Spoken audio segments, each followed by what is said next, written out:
Hi, everyone.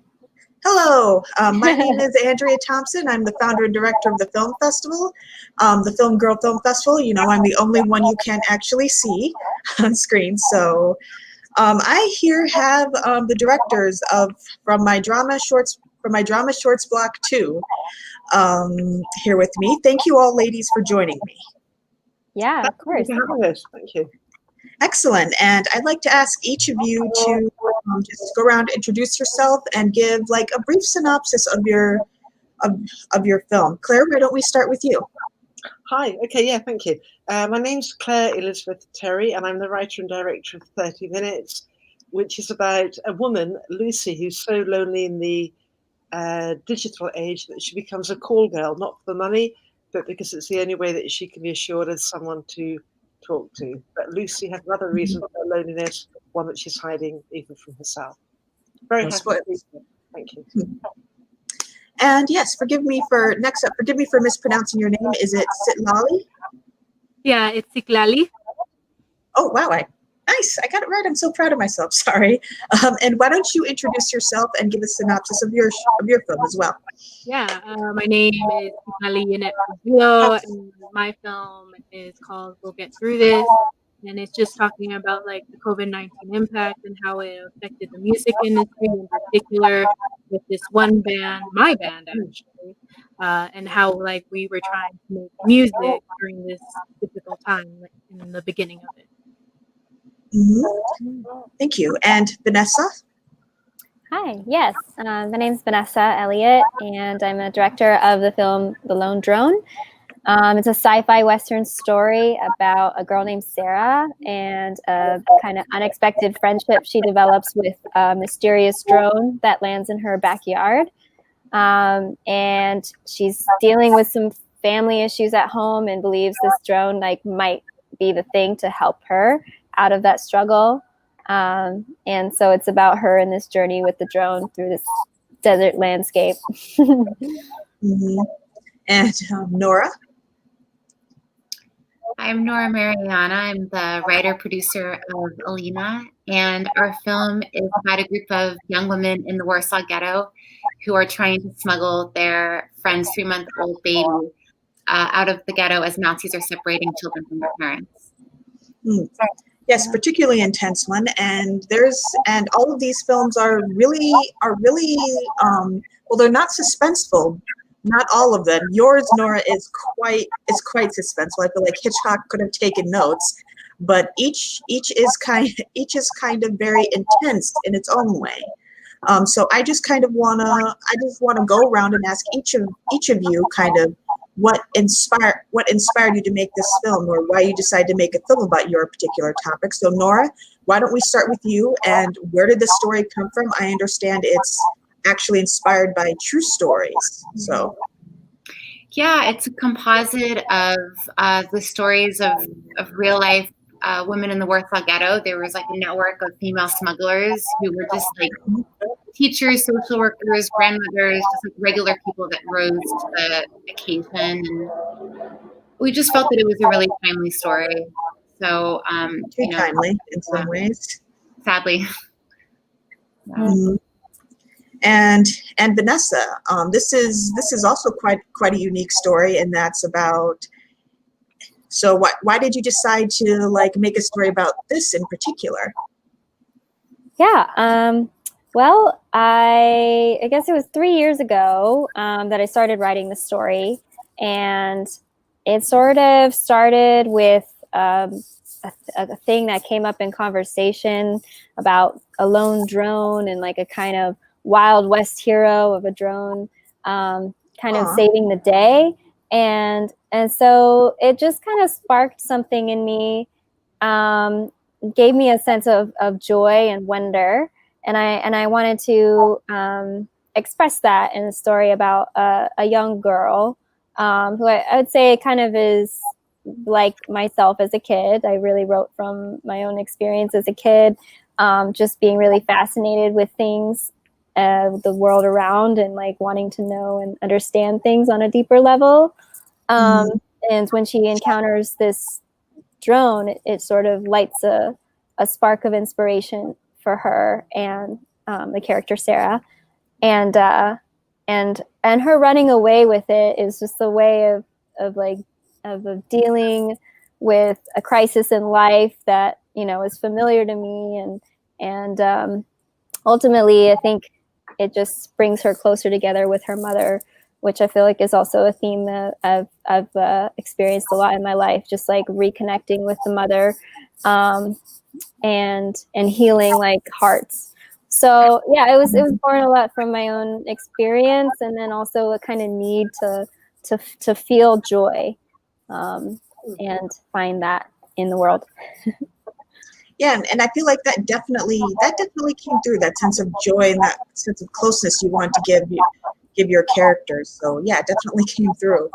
And Sitlali, I think your short is about a band basically trying still to do what they love during quarantine. So I feel like your inspiration is quite obvious. But why did you what led you decide to make a film about your experiences?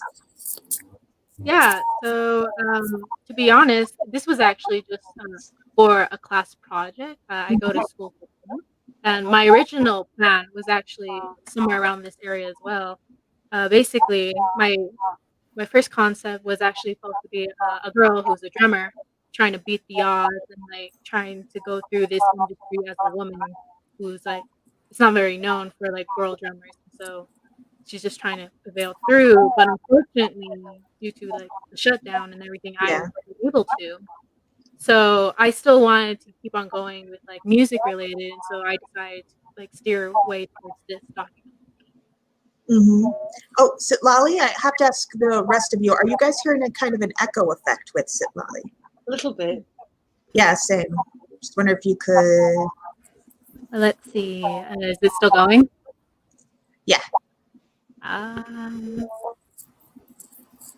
about now? I think that's better. What do you guys think? Okay. All right. Yeah, that's better. That's better. All right. And Claire, like this is a really unique thing of someone who becomes like a sex worker, but not out of need. It is a very judgmental look. So what did you decide? Why did you decide to take this kind of particular route? Well, it was mainly, it was about 3 years ago when I actually spent, I think it was 10 days completely alone for various reasons. And then the idea just popped into my mind. What would it be like? Hey, you go up to a guy in a bar, not that I've done that, obviously, and it evolved from there. And I think for me, the important message was more to do with, or is more to do with the trees and the interconnectedness of everything. A little like what Vanessa was saying in terms of seeing the joy in the everyday, in what's there, and the story kind of developed naturally. I would say it was a play, and then became a short film, and then a book, and then a feature film. Yeah, I think the idea just popped into my head. There wasn't any other route to get into. It's the honest answer. Pardon? Sorry, what was that last sentence? Oh, I said that, yeah, the idea literally just popped into my head. So I can't say it would be dishonest to lie and say it came about some other way. The idea popped into my head after I spent these 10 days alone. And I thought, hey, what would it be like, if you were desperate to talk to someone and to take it to that extreme? And it kind of developed itself, I'd say. And yeah, I'm kind of curious as to why you decided to make basically a very modern sort of loneliness. I think is the reason your protagonist decides to get into sex work, because normally, like when sex workers are depicted, they're depicted as quite desperate and in another way. So why did you decide to make that her reason? To make what? Well, basically, she's very well off. She doesn't exactly need to do it. She's doing it to get herself fulfilled emotionally, ironically enough. So why did you decide to make that the reason your character got into sex work rather than financial or? Well, because it was the only way that she can be assured of someone to talk to and control the conversation. Because when she with other people, we're all women, you might go meet a guy in a bar or whatever, or anyone, and they'll say, what do? You married, divorced, you have children, and she couldn't bring herself, or can't bring herself, to talk about that, or to accept the fact that her son has actually died. I mean, she knows he's gone, doesn't kind of sort of vaguely thinks that maybe he's still here on some other plane, and so that was the reason why. It was the only way that she could deal with her self-inflicted loneliness, really. Well, her motives are clear. I guess I'm just wondering why you decided to take this particular approach to sex work. Because normally women are depicted as desperate economically. They're just depicted as these more often as things are starting to change, but they're either victimized or they're vicious. One type of caricature or another. So why make a story about a woman who chose this? How'd you decide to look at a sex worker in a different way? Okay, I understand you. That's a good question. It wasn't. I wasn't coming at it from that point of view. It was more. It seemed to me the only logical conclusion for Lucy, for her character.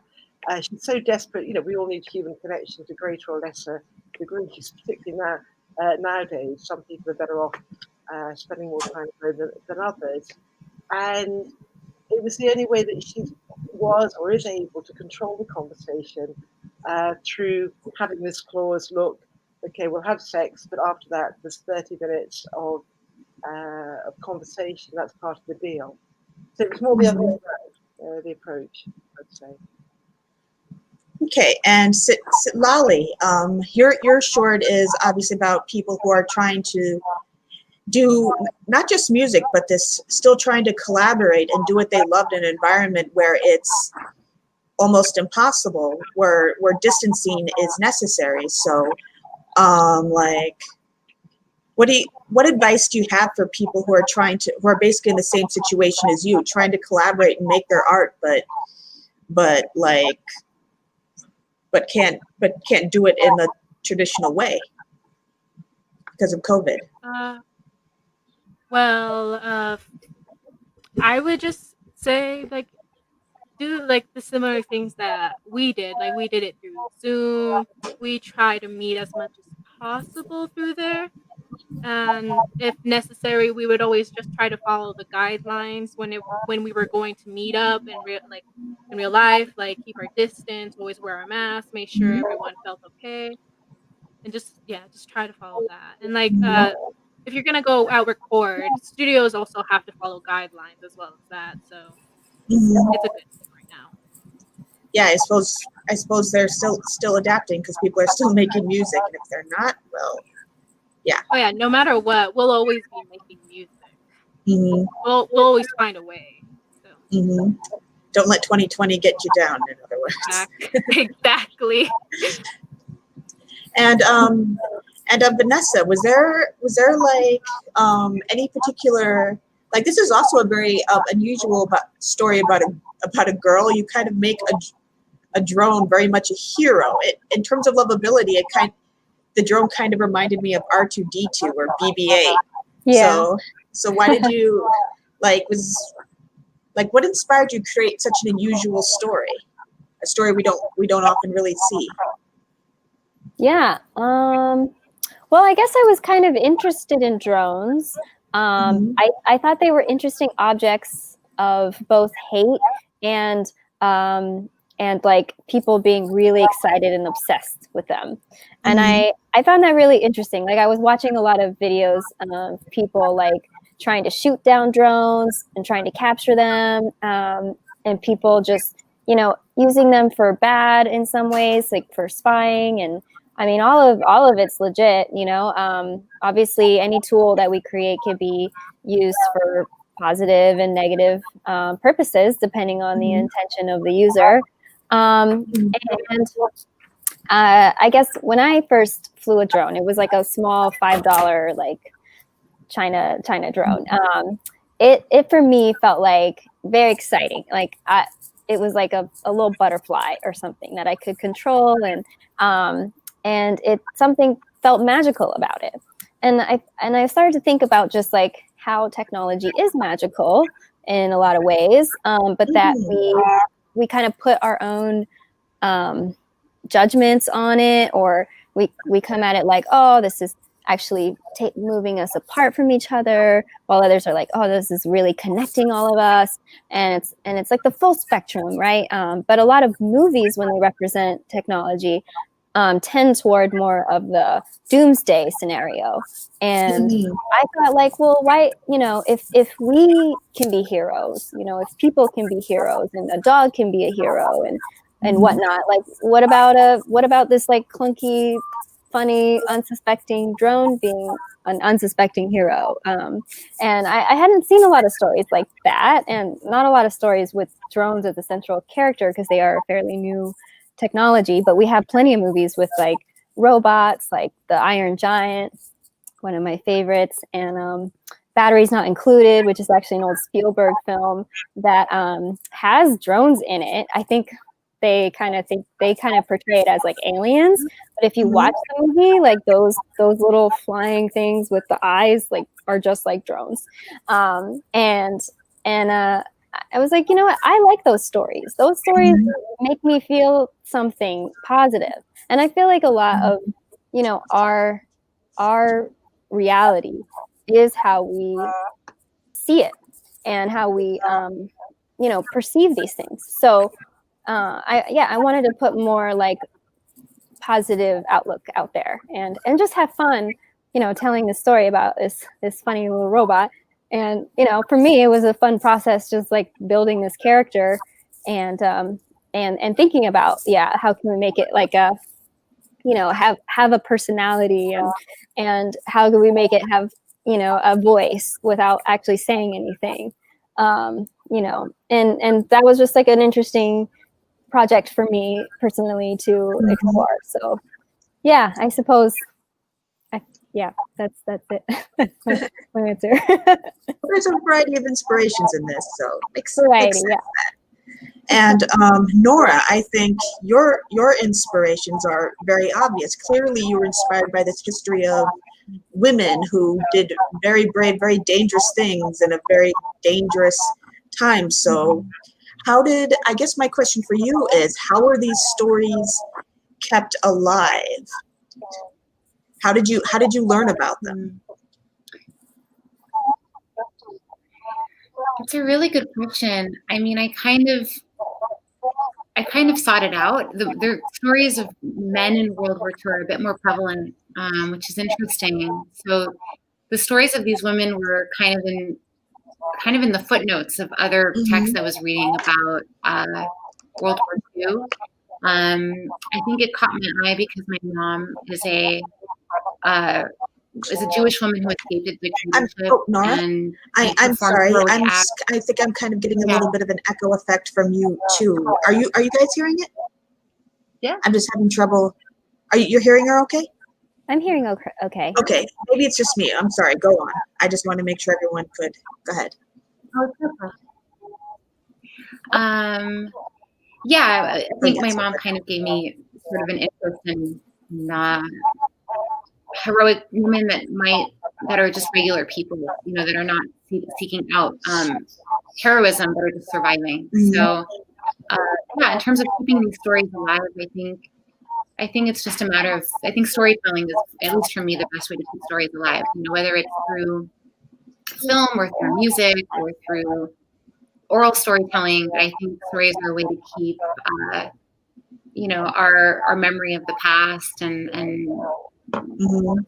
our awareness of what's happening now and our caution about the future kind of alive, which is important.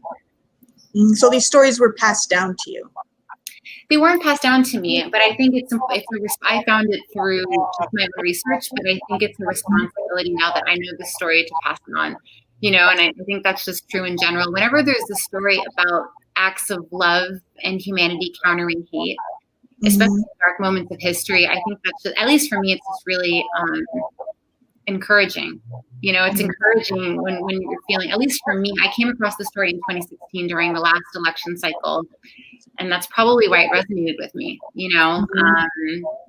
There are still children at the border being put in cages and separated from their family, which I think is one of the worst things in the world. And so I think it's important to remember stories of the past where regular people helped each other, even if they weren't in the same community, you know? So, yeah.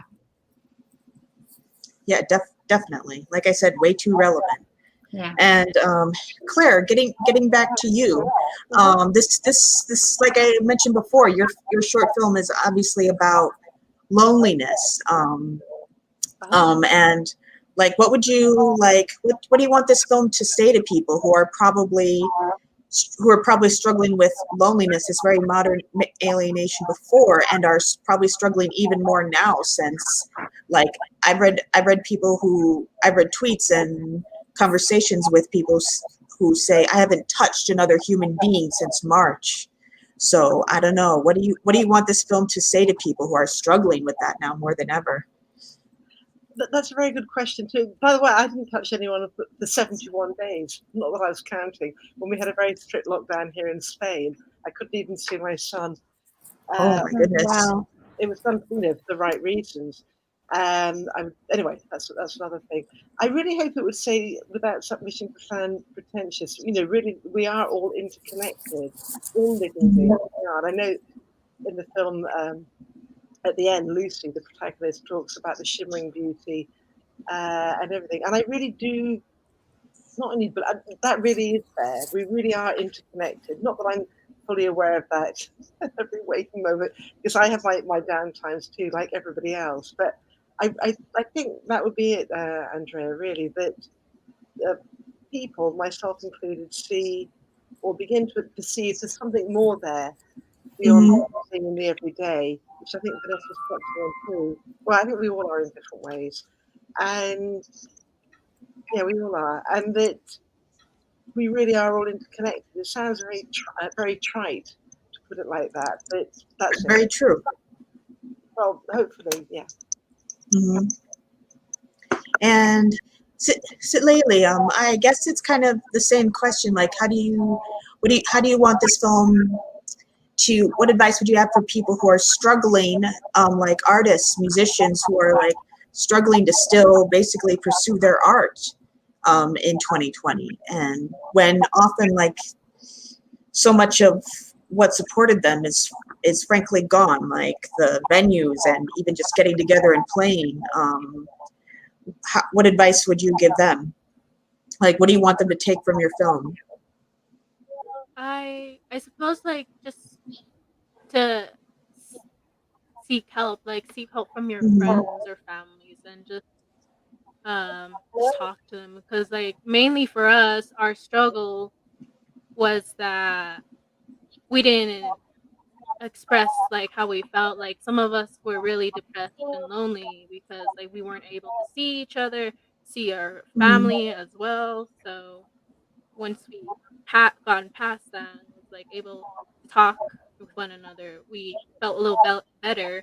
And honestly, right now it's just like just try to adjust overall. Like right now, venues are working at half capacity, but they're still going. They're still trying to work with artists and just try to hold like concerts.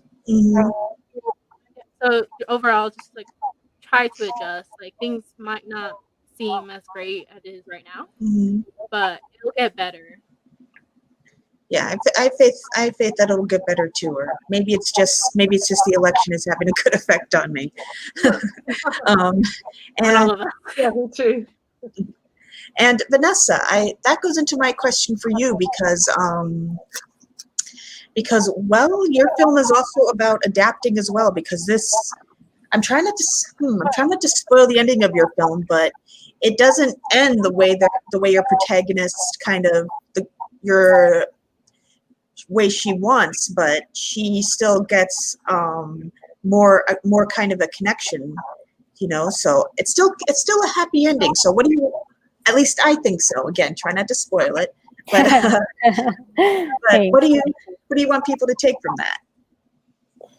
I guess the takeaway for me is that sometimes we seek to fix our problems in the world. We try to find solutions in the world for our problems, be it you know, a funny drone that comes in your life, or, you know, whatever it may be, distractions, or, you know, people like I don't know, outer sources of healing, I suppose. But that sometimes, you know, the healing has to happen like within our hearts, and that it's important to kind of recognize the love and the support that you have, like right in front of you or right at home, rather than focus so entirely on fixing something with you know, by external means. And I have to say, it really, for me, it has a lot to do with my Buddhist studies. I started studying Buddhism like about 5 years ago, and the characters Sam and Sarah, Sam being the mother and Sarah being the young girl, were developed from a place of recognition of suffering, and so the drone kind of offers a glimmer of hope out of that suffering for Sarah. But what she recognizes is that suffering needs to be repaired within her own heart. But not exactly fixed, because it might be beyond her power. Right. Yeah. Right. Yeah. So that's sort of the essence of it. I don't know if that necessarily, you know, I didn't put all of that so heavily in the film so everyone can run away with a big takeaway message. But for me, that's what it's saying. Yeah, definitely, and that definitely came through. And and on that note, Nora, I keep using the phrase "way too relevant" in terms of your film, but yeah, your film seems to want to it doesn't seem to want to comfort people, but it also seems to want to offer a portrait that, yes, this happened, but also a lot of people lived because of the actions of these women. So it's not exactly reassuring, but it is a source of comfort without kind of being a uplifting tale that is meant to reassure. So I'm interested in is, what would you like people to take away most from Alina? That's a great question. I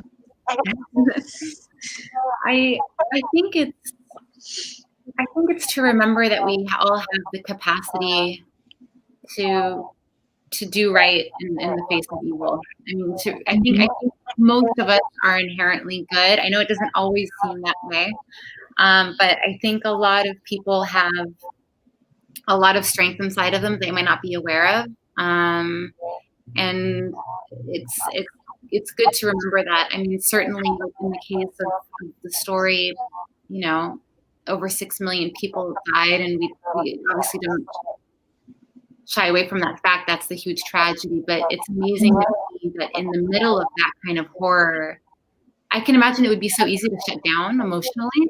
You know, I would really understand that. That might be, frankly, what I would have. I can't even imagine, but I imagine that it would have so traumatizing that you can emotionally shut down. So the fact that people were constantly proactive was interesting, because sometimes being proactive is a mode of survival. It's a way to wake up in the morning and to have a purpose, and that resulted in 2,500 children being saved. And you kind of think about the after of that, like those are lines, those are generations that stayed alive as a result of people keeping their sense of resistance and their sense of humanity intact. So it's just, it's just about, I guess if I had to whittle it down, it's about how love can be resistance to hate. Like it can be an active, it can be a very strong force. It's a weapon. It's like a powerful weapon, love. I think it's stronger than hate ultimately. So that's what I hope people can take away from it, is to kind of look at how these women are behaving in this moment and ask themselves, you know, God forbid we ever have that kind of moment happen again, but in smaller moments, you know, when we see injustices happening to other communities, what can we do? You know, what can we be in terms of our actions in this historical moment? I don't know if that answers your question. Yeah. Yeah. Well, it kind of seems like, as Mr. Rogers said, look for the helpers, Yeah. which you also got from his mother, I believe. He's amazing. Yes, yes, he was. Yeah. Yes, he was. Mhm. To bring that back to more uplifting note, like I said, a lot of your films tackle pretty much all of your films tackle very serious topics. So I want to bring it back to you, Claire, and say, what was the favorite part of making your film, 30 Minutes? Oh gosh, that's a good question. I think there was there was one moment where we were shooting the scene where Lucy, the protagonist, was walking underneath an archway of trees. It was a good day. It was in March a few years ago. Everything was going well, and I felt like, oh my God, I think I know what I'm doing. And I felt the poetry, sounds a bit corny, like of the moment. And yeah, I think that would be my honest answer. Yeah. Mhm. And Laylee, the favorite part of making your film? We'll get through this. To be honest, it was the very last part, making that short music video. That's always been my favorite part. Just because, like, even though we're all in our separate houses, we were still able to like record everything, and then just like, yeah, Mhm. it was just more fun. It just, especially editing. I was able to edit like the music video part as well, so I thought it was very entertaining. Mhm. And Vanessa, the lone drone, favorite part Yeah. of making it, that is? There's a lot of favorite parts. Had a really good crew. It was really fun making it out in the desert, though it was very hot. It was about 105 degrees when we were shooting. Yeah, it was pretty tough.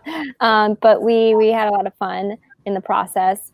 And maybe the most fun part was when we had our hero drone, the main character, flying out in the desert, and we had a big Ronin like robot drone filming that drone and the little girl, and we got this like really big like sweeping shot of the valley where we filmed, which is actually the backyard of a house that is actually the main house that we filmed in is a former partners of mine, his family's house since the 70s, and we played so much in this valley of boulders, and it was so epic to watch that scene happen. And it ended up being something we just tacked on to the day as like a little extra thing, and it's one of my favorite moments of filming, and maybe one of my favorite shots in the film too.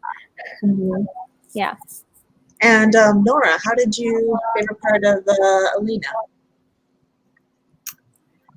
There were a lot, but honestly, it was finding the baby, because that was the most challenging. We have a 3-month-old, and she was hard to find because you're casting the parents. So the moment we found the baby, I feel like we were like, okay, we can make this thing. And that was really, she was hard to cast because you're casting the parents and how the parents are. And what was her motivation? She was great. We learned on the first day of shoot that she was only allowed to, because of SAG rules, like she was only allowed to be on set for like 20 minutes and filming 5 minutes a day. We learned that right before filming, but she was great. So that, and I think the rehearsals with our actresses, it was great to watch them on. We rehearsed in this apartment, and it was amazing to see them bring these. At the end of the day, you're just kind of scribbling words on a page, but when actors bring it to life, it's such a joy, honestly. Yeah, I can imagine. Yeah. And again, that kind of is a segue to my next like inspirational question, which is, I've heard like the darker the topic of the film, like the lighter the mood on set. So I guess I want to ask each of you. It's going to start with you, Claire. How did you keep the mood lighter? That's thanks to Luca, the main actor. He was hilarious. Really?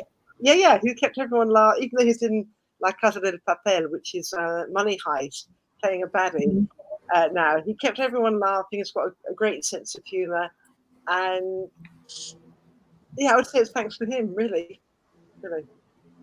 Okay, and Laylee, this is especially relevant question for you, because I imagine making this film like during COVID was kind of solitary, could feel very isolating and solitary. So how did you basically keep your mood up while you were making and finishing this?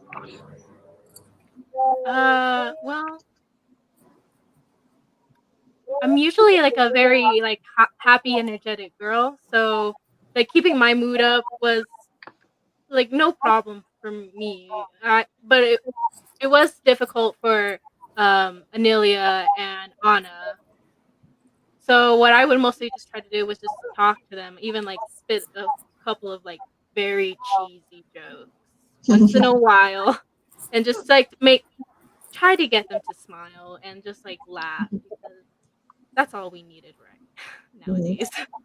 That's all. The women just needed to smile more. I get it. Oh no. Yeah, that joke.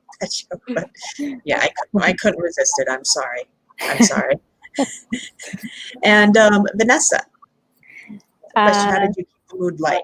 It's a great question, because it's important to making something good. At the end of the day, it's like the people who are making it have to be in the right spirits. I think for me, I tried to keep a pretty zen state of mind throughout, and just be focused. I have a slight sense of humor, but not like a massive one that like makes everyone laugh. So I attribute a lot of the mood to my director of photography, Rick Darge, who I actually brought on because of his sense of humor, and I thought he would add a layer of fun to what we were actually filming, as well as the vibe. And he was fantastic, honestly.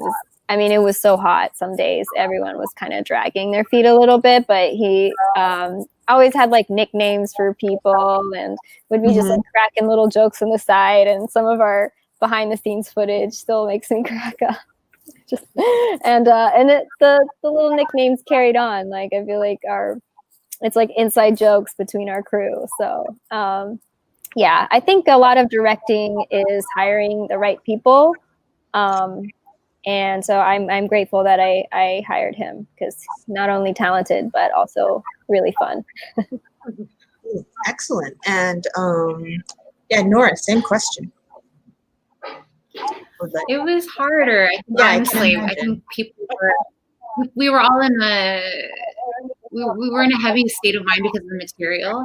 So the thing that we tried to do, just in terms of keeping people at least happy in a small way, was making sure, even in our small budget, that the food was good. Like, that's something that I really wanted.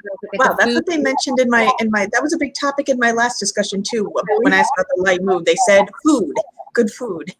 Good food, and I think it helped a lot, actually, especially because we had like we had night shoots, and it started to spill over where like I started bringing in my mom's like traditional orange blossom tea and giving it to the actresses on set, and then another actor would come and bring like his Bosnian traditional coffee, and people started bringing in their like snacks, and I think that was just a way for us to like balance out the heaviness. But I was always behind the monitor with my partner in life and in film, because he made it with me, and I was always crying. Honestly, I was crying all the way through.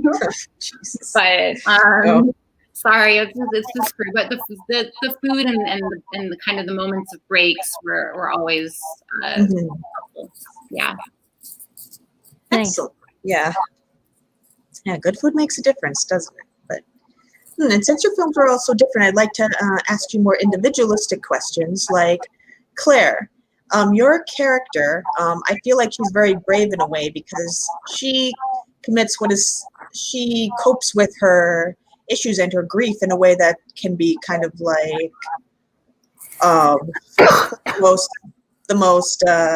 frankly, she acts in a way that is deemed like the ultimate sin for female characters, unlikably.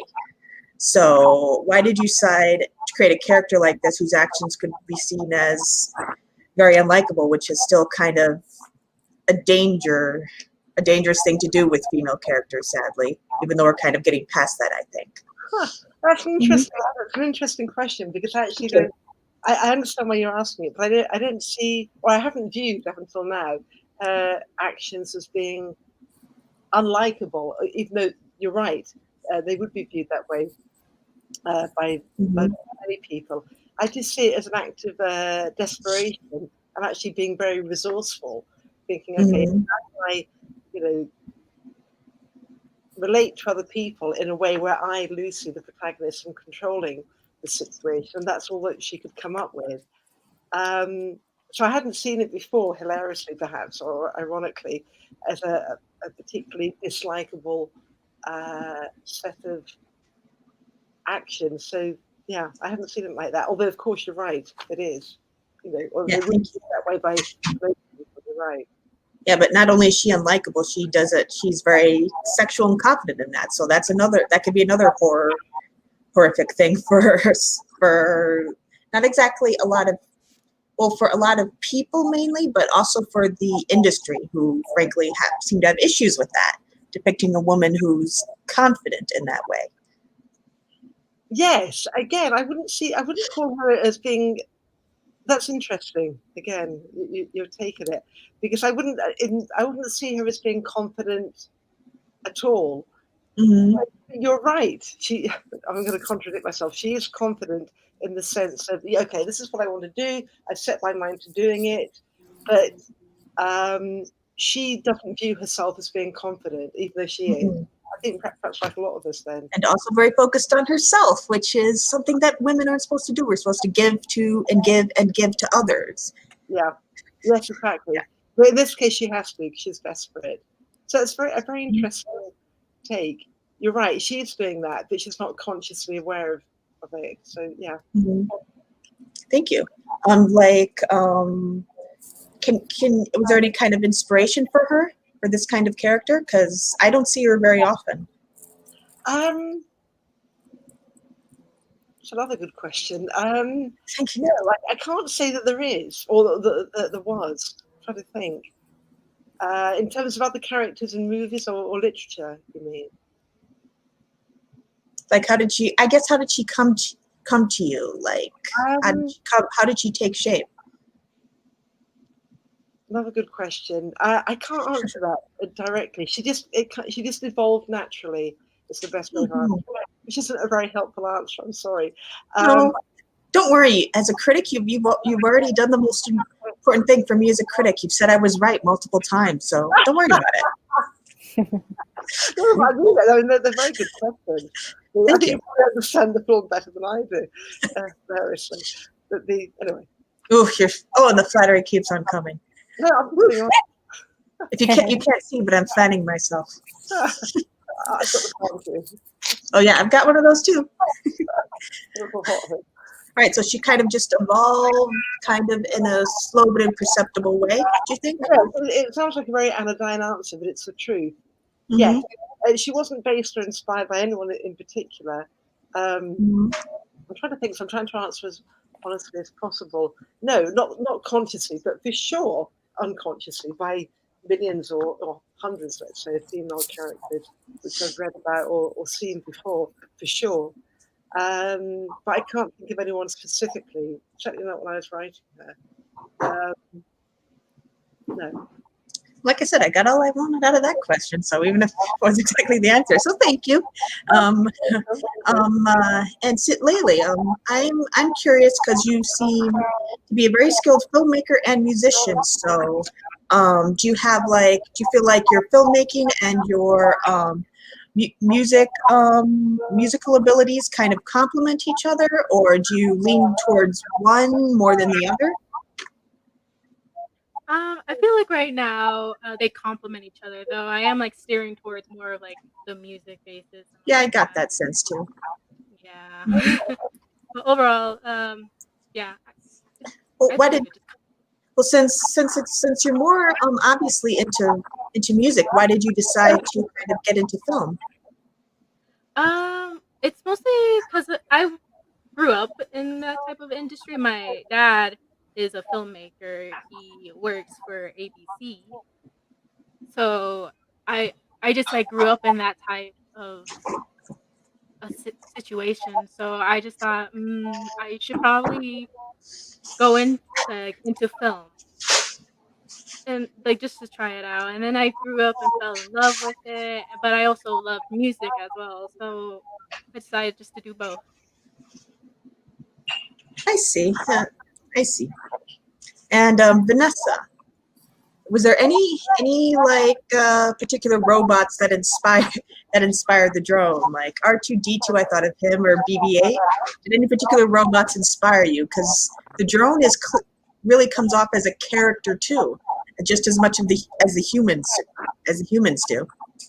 Yeah. Yeah, thanks. I'm glad to hear that. That was definitely an objective, was just to really give the drone its own unique personality. In terms of like the sound effects of the drone, I think like R2D2 was a big influence. We used a interesting device. My sound designer like has this little funky device that responds to light. I forget what it's called, but it's like it when it approaches light, like it starts making these sounds. So he basically like played around a lot with that and had a lot of fun, apparently, making all the different drone sounds. Because yeah, your drone also has no dialogue, just like R2. But you can clearly tell what it's feeling at the moment. Right. It definitely does come off as having feelings. Yeah, it definitely has feelings, but I didn't want it to get too literal with dialogue, because that wasn't really important to the character. In terms of the design of the drone, I just came up with that with a lot of drawings. I did many versions of the drone. I kind of wanted it to feel like a glowing like jellyfish of sorts. So I made the head of the drone out of clay, and then we made a plastic mold from the clay mold. And I sculpted that thing, and I just got it to a point where I felt like it felt like a face enough to me, but also felt suitable to be on a drone. And it was really fun working with the art department house, trying to get it to be on the drone and not disrupt the functions of the actual drone. Because when I was designing it, didn't realize, there's a GPS technology in the drone that we were directly covering. So when we first tried to fly it, it was just like spinning out, like, sidewindering right into the wall, and it was breaking itself essentially. And I was freaking out because this was maybe like a couple days before we were supposed to go out to the desert to film with it. And by the way, as a producer, I mainly produced. As a producer, I'm very proud that we had the top of the line, like drone insurance, because you have to get a separate insurance package for drones. And it was a big portion of the budget, unfortunately, but I got it so that if there were any incidents on set, that, we would be fully covered medically for any people. So I felt reassured that I had that in place going into the filming, and thankfully nothing happened that risked the equipment or people. So yeah, sounds like mostly fun frustration then. Yes, it was fun. Yes, but it would also just like go and sometimes lose connection to the remote, our operator's remote, because it's an older drone. We bought 3 drones for the Hero drone so that if one broke, we would have backups. And they were constantly losing signal and just flying like 400 feet up. And then they would just designate where they want to land and then just come down somewhere. And we'd hope they wouldn't crash. That was very challenging during the filming because, it just would happen and you really just have to wait for it to do its thing. And hope it doesn't do its thing at the house or on somebody. But, we're all watching carefully. Technology's great. Technology's great till it isn't, is what I like to say. Exactly. Yeah, it was wild, but yeah. Sounds like heck of a learning experience. Oh yes. And Nora, you mentioned that your film, that you were inspired by stories that kind of ended up being footnotes. So I was wondering if you'd like to shout out any particular women who you took inspiration from when making this and writing it, like who unsung heroes, as it were. Sing them. Yeah. Irina Sendler and her partner, I mean, partner in Positive Crime, but like her partner, Yua, are kind of the main women that we look to in terms of their amazing work in the Warsaw Ghetto. And there's a woman named Vladka, but we don't have a last name. It was when we went to the Holocaust Museum in LA and spoke with some experts there about this particular piece of Holocaust history. One of the women knew somebody who knew a woman named Vladka, and she became this. She was really the story that she was. None of them really made it into our particular short, but they really gave us a sense of how can I say this? How normal and relatable these girls were, because sometimes when you think of women in World War II or in any historical context, they feel like our grandmothers, even though they were all ages at the moment that they were living. So it's kind of a reminder of like these people were dating and having arguments with their family. Like they were just really like living life while doing this extraordinary work. So that kind of gave us sort of a light bulb in terms of like the way that we thought of the characters. But yeah, she was a woman who lived as a Catholic woman whose daughter died. Let her move in and take on that identity. So it allowed her to go in and out of the ghetto and smuggle materials for the Jewish resistance. So it's just it was a very interesting story to us. It also was amazing that this Catholic woman used her very personal loss for a greater good. So yeah, but Irina Sendler is definitely like an iconic. Like she was 5 foot and she was managing dozens of female smugglers and operating. And I think Nazis were not even sure that she was a woman. They kind of heard about this person because her nickname was the General. They didn't know that it was like a 25-year-old running around, like getting a lot of stuff done and really, doing remarkable things. So, yeah. Yeah, it sounds very life affirming, actually. Yeah. I actually visited the Holocaust Museum in Israel, actually, and it was incredible the way they put it together. When you leave, you really create a sense. You really leave with when you really get into these stories, you really like feel a sense of the loss, but also a sense of life too. Ironically enough, I find it really affirms like you really want to live more, not inspiration, but more responsibly, I guess, to just use something completely corny.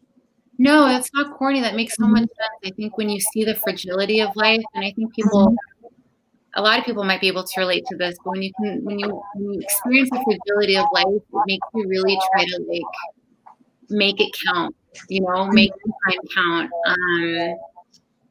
I have to give him a shout out. He wasn't a man, but we met a Holocaust survivor in the process of doing our film, who probably now is 99 years old.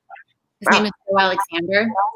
And we first met him, and then before shooting, we brought some of our actors to meet him in person. But that's somebody who really loves to travel and clearly has a love of life and a sense of humor. And he went through, I don't want to misspeak, but he went through like several concentration camps, and like almost his whole family passed away, and like he experienced a lot of horrors, but is so. You can feel within a few moments of meeting him that he values life in a very intense way, and is living every moment like it counts. So it's kind of incredible to see people, to witness that, Yeah, I think the key, people seem to miss that. The key is not just to survive, but come back to life after you experience this kind of horror, to really make it count. You don't just have to survive, you have to return to life in a sense. Get out of survival mode and return to life. Exactly. I feel like, in a way. Yeah, totally. And we're let me see, we have about 5 minutes left, and I have a traditional last question I ask all the filmmakers in my festival is, what's up next for you? What's in the future for you? Claire, why don't we start with you? Right, yeah, I've just finished writing the feature film of 30 Minutes. I'm aiming to direct that Ooh, next year. That's it, basically. And well, yeah. congrats. Thank you. Hmm. And Sitlali, what's up next for you? For now, just trying to look for more internships. I recently have one right now, but I'm gonna look for more and then just like build up my portfolio. Do more, create more short films, possibly um, create my that other Mhm. film that I was supposed to do. Finally start on that one and just see where Nice, it takes me. nice. And Vanessa?